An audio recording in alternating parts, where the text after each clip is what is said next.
მოგესალმებით პატრიცემლო პარლამენტის წევრებო, წარმოგიდგენთ სახელმწიფო აუდიტის სამსახურის 2024 წლის საქმიანობის ანგარიშს. 2024 წელს სამსახურმა არაერთი მნიშვნელოვანი ნაბიჯი გადადგა ინსტიტუციური, ორგანიზაციული და პროფესიული სტანდარტების გამტკიცების მიმართულებით. 2024 წელს ჩავატარეთ 58 აუდიტი. მათ შორის 13 ფინანსური, 25 შესაბამისობის, 4 უწყებათაშორისი და 16 ეფექტიანობის აუდიტი. ჩატარებული აუდიტებით დავყარეთ 23 მილიარდ ლარზე მეტი, ანუ ნაერთი ბიუჯეტის 91%. საერთო ჯამში 2024 წელს 24.5 მილიარდი ლარი შეადგინა ჩატარებული აუდიტებით გამოვლენილი დარღვევების თანხმობრივმა მაჩვენებელმა, რომელიც სისტემური ხასიათის ნაკლოვანებებს მოიცავს და უკავშირდება საბიუჯეტო რესურსების არაეფექტიანი, არაეკონომიური და არამიზნობრივი გამოყენების შემთხვევებს. ასევე შესყიდვებისა და აქტივების მართვასთან დაკავშირებულ საკითხებს. 2024 წელს მაღალი რისკის შემცველი გარემოებებიდან გამომდინარე, შემდგომი რეაგირებისათვის პროკურატურას გადაეგზავნა 14 აუდიტის ანგარიში და კონკრეტული ინფორმაცია, მათ შორის 12 უკავშირდებოდა მუნიციპალიტეტებს. წარმოგიდგენთ 2024 წელს ჩატარებული აუდიტების შედეგად გამოვლენილ სისტემური ხასიათის საკითხებსა და გამოწვევებს. როგორც მოგეხსენებათ, ფინანსური აუდიტის ფარგლებში სახელმწიფო აუდიტის სამსახური ამოწმებს და აფასებს საჯარო დაწესებულებების ფინანსურ ანგარიშგებას და გამოსცემს მოსაზრებებს ანგარიშგების სისრულესა და სიზუსტეზე. 2024 წელს ჩატარებული 13 ფინანსური აუდიტიდან უპირობო მოსაზრება გაიცა მხოლოდ ერთ შემთხვევაში. პირობითი 8 შემთხვევაში, ხოლო უარყოფითი 4 შემთხვევაში. საბიუჯეტო ორგანიზაციებში ფინანსური ინფორმაციის აღრიცხვა ანგარიშგების კუთხით შეინიშნება სისტემური ნაკლოვანებები, რაც ამ მიმართულებით მუშაობის გაგრძელების საჭიროებაზე მიუთითებს. 2025 წლიდან სახელმწიფო აუდიტის სამსახური მთავრობის კონსოლიდირებული ფინანსური ანგარიშგების აუდიტს ახორციელებს, რაც საშუალებას მოგცემს გქონდეს ერთი მხრივ სახელმწიფო ბიუჯეტის სრული დაფარვა, ხოლო მეორე მხრივ უფრო სისტემურად შევაფასოთ აღრიცხვა ანგარიშგების მიმართულებით არსებული ნაკლოვანებები ცენტრალური ხელისუფლების დონეზე. ფინანსურ აუდიტებში გამოვლენილი ნაკლოვანებები შეიძლება დაჯგუფდეს 4 სისტემურ მიმართულებად. აქტივების მართვასთან დაკავშირებული საკითხები, რაც მოიცავს ფინანსურ ანგარიშგებაში აღურიცხავ ან და ნულოვანი ღირებულებით აღრიცხულ აქტივებს. აქტივების განკარგვის ნაკლოვანებებს, არასწორი ღირებულებითა და კლასიფიკაციით აღრიცხვას და ინვენტარიზაციის ნაკლოვანებებს. ორგანიზაციული მოთხოვნები და ვალდებულებები მოიცავს მოთხოვნებსა და ვალდებულებებს, რომლებიც არ აკმაყოფილებენ ფინანსურ ანგარიშგებაში აღიარების კრიტერიუმებს, ასევე არასწორი კლასიფიკაციით ან არასწორი ღირებულებებით აღრიცხვას. აღრიცხვა ანგარიშგება მოიცავს სააღრიცხვო პოლიტიკის არარსებობას შემოწმებულ საბიუჯეტო ორგანიზაციებში, ასევე ფინანსური აღრიცხვის საინფორმაციო სისტემების არარსებობას ან და არასწორი მოხმარების საკითხებს. ორგანიზაციაში არსებული ზოგადი კონტროლის მექანიზმები მოიცავს დეტალური პროცესებისა და პროცედურების არარსებობას, ეფექტიანი მონიტორინგის სისტემის არქონას ან და გაუმართავობას, ფინანსური ოპერაციების სათანადო დოკუმენტირებასა და სტრუქტურულ ერთეულებს შორის კომუნიკაციაში არსებულ ხარვისებს. ფინანსური აუდიტის ფარგლებში გამოვლენილი ნაკლოვანებები გამოწვეულია შემდეგი მიზეზებიდან: ფინანსური აღრიცხვა ანგარიშგების ნაკლებ პრიორიტეტულობა საჯარო სექტორში, პერსონალის დაბალი დონე, აღრიცხვის საერთაშორისო სტანდარტის მიმართულებით და ფინანსური რესურსების ნაკლებობა, რაც საჭირო აღრიცხვა ანგარიშგების სისტემის გაუმჯობესებისთვის. რაც შეეხება შესაბამისობის აუდიტს, 2024 წელს ჩავატარეთ 25 შესაბამისობის აუდიტი, მათ შორის 4 უწყებათაშორისი აუდიტები ჩატარდა 28 მუნიციპალიტეტსა და 4 სახელმწიფო საწარმოში. განხორციელებული აუდიტის ფარგლებში სამსახურის მიერ გამოვლენილი ნაკლოვანებები შეიძლება დაჯგუფდეს 4 ძირითადი სისტემური მიმართულებით. შესყიდვების მართვა და მასთან დაკავშირებული საკითხები, როგორც მოგეხსენებათ, სახელმწიფო შესყიდვების შესაბამისობის აუდიტის შესწავლის ერთ-ერთი ძირითადი საგანია. ჩატარებულ აუდიტებში ამ კუთხით ნაკლოვანებები გამოვლინდა საბიუჯეტო ორგანიზაციების მიერ განხორციელებული შესყიდვების თითქმის ყველა ეტაპზე. კერძოდ ხარვეზები მოიცავს საჭიროებების იდენტიფიცირების, ბაზრის კვლევის, ასევე სატენდერო პროცედურების განხორციელების და უშუალოდ შესრულების ეტაპებს. აღნიშნული ნაკლოვანებები წარმოშობს საბიუჯეტო სახსრების არაეკონომიკური და არაეფექტიანი განკარგვის რისკებს. სახელმწიფო აქტივების მართვის მიმართულებით გამოვლინდა ისეთი სისტემური ხასიათის ნაკლოვანებები, როგორიცაა საბიუჯეტო ორგანიზაციების მიერ აქტივების არაეფექტიანი გამოყენების შემთხვევები, ბიუჯეტში მიუმართავი სახსრები, ქონების პრივატიზაციისა და სარგებლობის უფლებით გადაცემის პროცედურებთან დაკავშირებული ხარვეზები და სხვა. ორგანიზაციული და პერსონალური მართვის მიმართულებით გამოვლენილი ნაკლოვანებები ძირითადად უკავშირდება ორგანიზაციის შიდა მმართველობის არაეფექტურობასა და ადამიანური რესურსების მართვასთან დაკავშირებულ ხარვეზებს. საბიუჯეტო რესურსების მართვასთან დაკავშირებული ნაკლოვანებები მოიცავს საჯარო უწყებების მიერ ბიუჯეტის არარაციონალურად და არამიზნობრივად გამოყენების შემთხვევებს. აუდიტის სამსახურის პრიორიტეტული და სტრატეგიული მიმართულებაა ეფექტიანობის აუდიტი, რომელიც შეისწავლის სახელმწიფო პროგრამებისა და პროექტების ფარგლებში მიღწეული შედეგების და ამ პროცესში საბიუჯეტო რესურსების გამოყენების ეკონომიურობას, ეფექტიანობასა და პროდუქტიულობას. 2024 წელს ჩავატარეთ 16 ეფექტიანობის აუდიტი. აუდიტის შედეგებიდან გამომდინარე გავეცეთ მნიშვნელოვანი რეკომენდაციები, რომელთა დეტალური განხილვა ასევე მოხდება საფინანსო საბიუჯეტო კომიტეტთან არსებული აუდიტის ანგარიშის განხილველი სამუშაო ჯგუფის ფარგლებში. ვფიქრობთ, რომ ამ რეკომენდაციების შესრულება მნიშვნელოვნად შეუწყობს ხელს საჯარო მმართველობის ზოგიერთ სფეროში ეფექტიანობის ამაღლებას. სახელმწიფო აუდიტის სამსახურის უმთავრესი ფუნქციაა მოქალაქეებისთვის ღირებულების შექმნა, რაც შესაძლებელია აუდიტის ფარგლებში გაცემული რეკომენდაციების პრაქტიკაში დანერგვით. სამსახურის პრიორიტეტია რეკომენდაციების დროული შესრულების ხელშეწყობა პარლამენტთან და საბიუჯეტო ორგანიზაციებთან ეფექტიანი კომუნიკაციითა და თანამშრომლობით. ბოლო 5 წლის განმავლობაში აუდიტის სამსახურმა გასცა 3000-ზე მეტი რეკომენდაცია, საიდანაც 20% ეკუთვნის 2024 წელს ჩატარებულ აუდიტებს. რეკომენდაციების 74% სრულად ან ნაწილობრივ არის შესრულებული, 18% მიმდინარეა, ხოლო 8% შეუსრულებელი.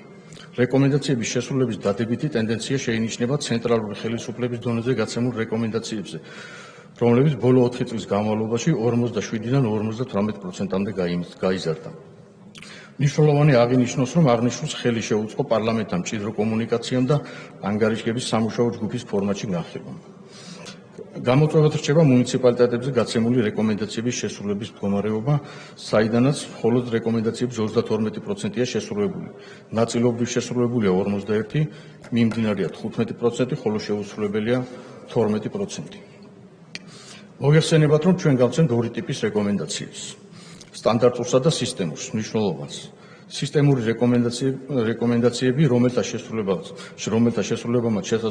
შესრულებასაც შესაძლოა ჰქონდეს მაღალი ზეგავლენა საჯარო სექტორში მიმდინარე პროცესებსა და სახელმწიფოს ბიუჯეტზე. სისტემური რეკომენდაციების შესრულება საბიუჯეტო ორგანიზაციების მხრიდან მეტ ძალისხმევას მოითხოვს, თუმცა მათი დანერგვით მიღებული სარგებელი გაცილებით მაღალია.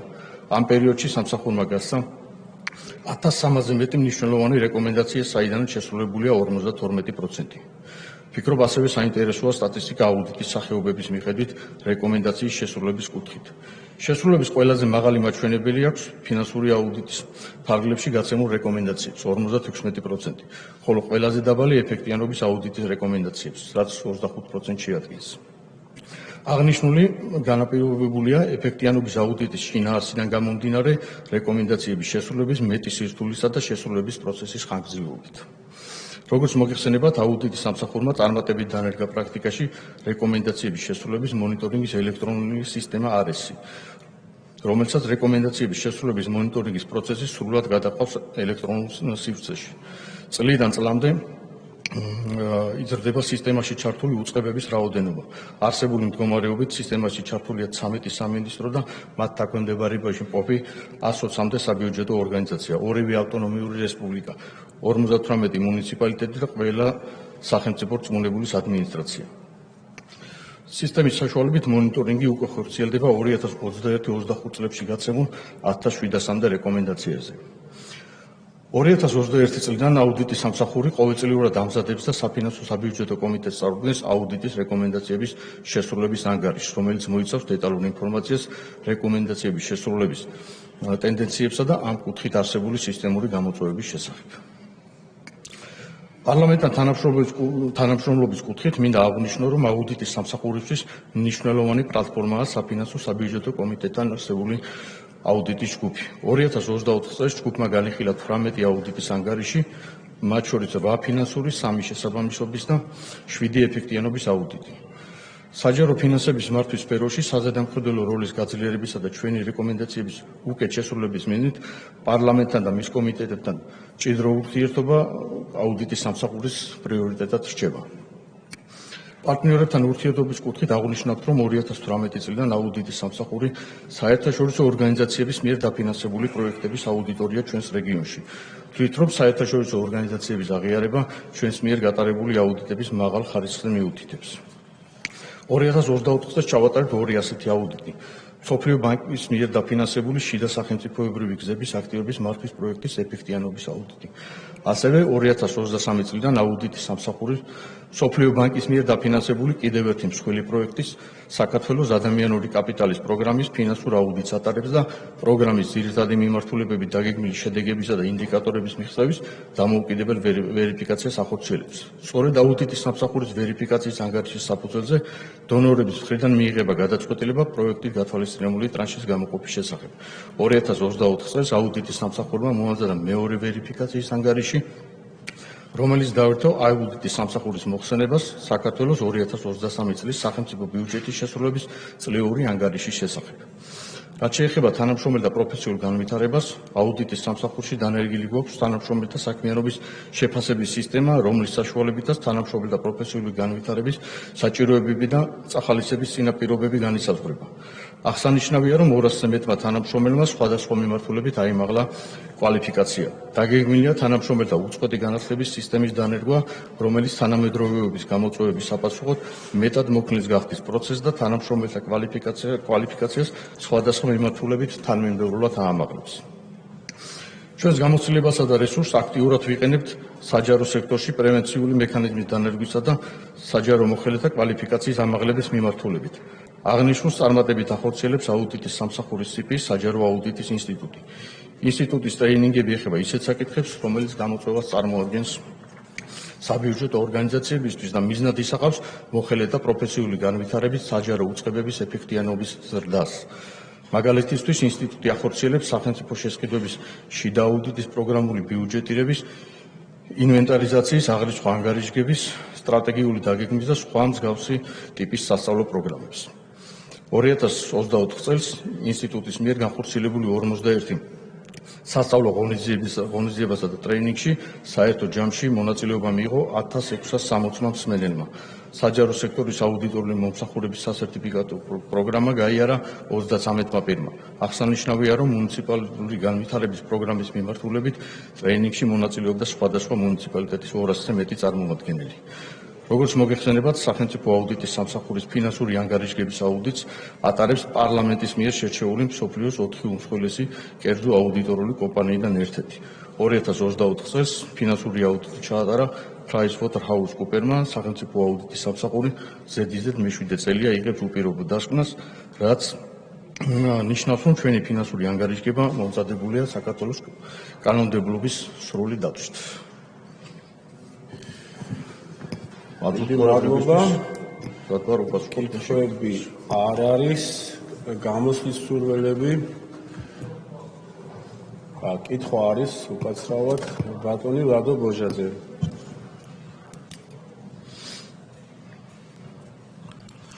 მადლობა ბატონ გიორგი ანგარიშისთვის.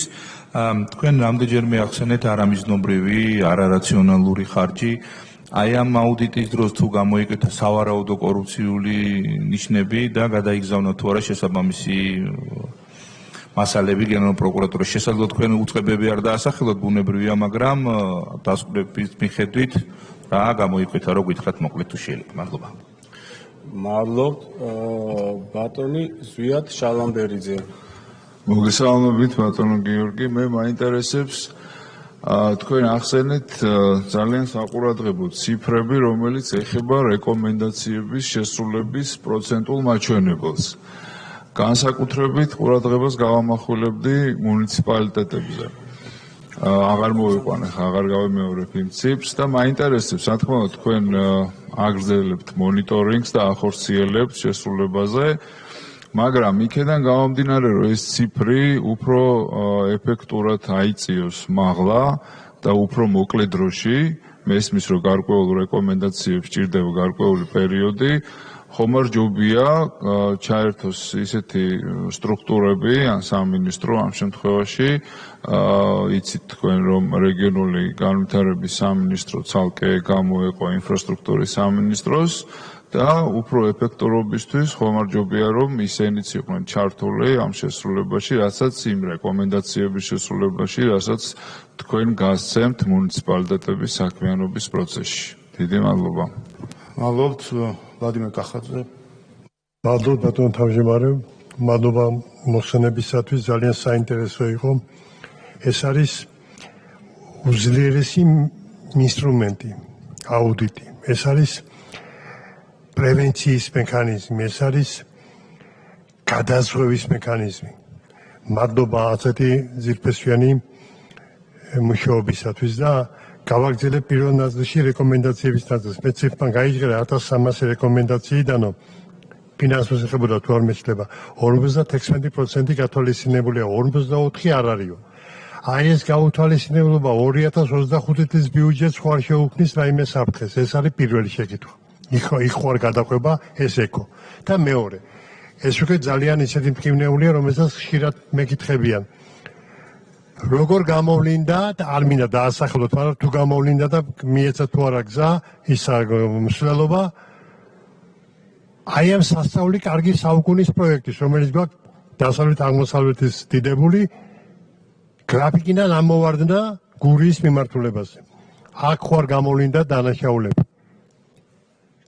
გზას გულისხმობ მაგისტრალს, რომელიც უკვე დამთავრებული უნდა იყოს კანონით და კიდევ არ არის დამთავრებული და კიდევ როდის დამთავრდება კაცმა არ იცის.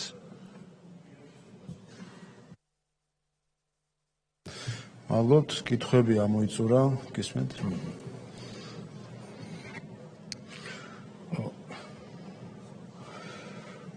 ბატონო ვლადიმერ, თქვენ შეკითხვასთან დაკავშირებით ხომ არ გამოვლინდა კორუფციული ფაქტები და ხომ არ იქნა გადაგზავნილი ესეთი გამოვლინდა 2020 წლის აუდიტების მიმდინარეობისას გამოვლინდა ესეთი 14 ფაქტი და 14-ვე გადაგზავნილი იქნა რეაგირებისთვის საქართველოს პროკურატურაში. შეეხება ბატონო რეკომენდაციების შესრულებას და ამასთან დაკავშირებულ პრობლემატურ საკითხებს. თვითმმართველობების მიმართ გაცემული რეკომენდაციების შესრულება ერთ-ერთი პრობლემური ნაწილია მაგის გეთანხმებით და რა თქმა უნდა ინფრასტრუქტურის სამინისტროს რეგიონული განვითარების სამინისტროს ჩართულობა ამ მიმართულებით იქნება ძალიან მნიშვნელოვანი და სასარგებლო. ჩვენ ამ რეკომენდაციების შესრულებას ელექტრონულ რეჟიმში ვაკვირდებით, თუმცა ეს არ არის საკმარისად ეფექტური, რაც ნახე ჩემი ხანმოკლე მუშაობის პერიოდში და ხელისუფლების სხვადასხვა უწყებების ჩართულობა, რა თქმა უნდა, გაცილებით უფრო მნიშვნელოვანი იქნება და დარწმუნებული ვარ მეტ ეფექტს მოგცემს.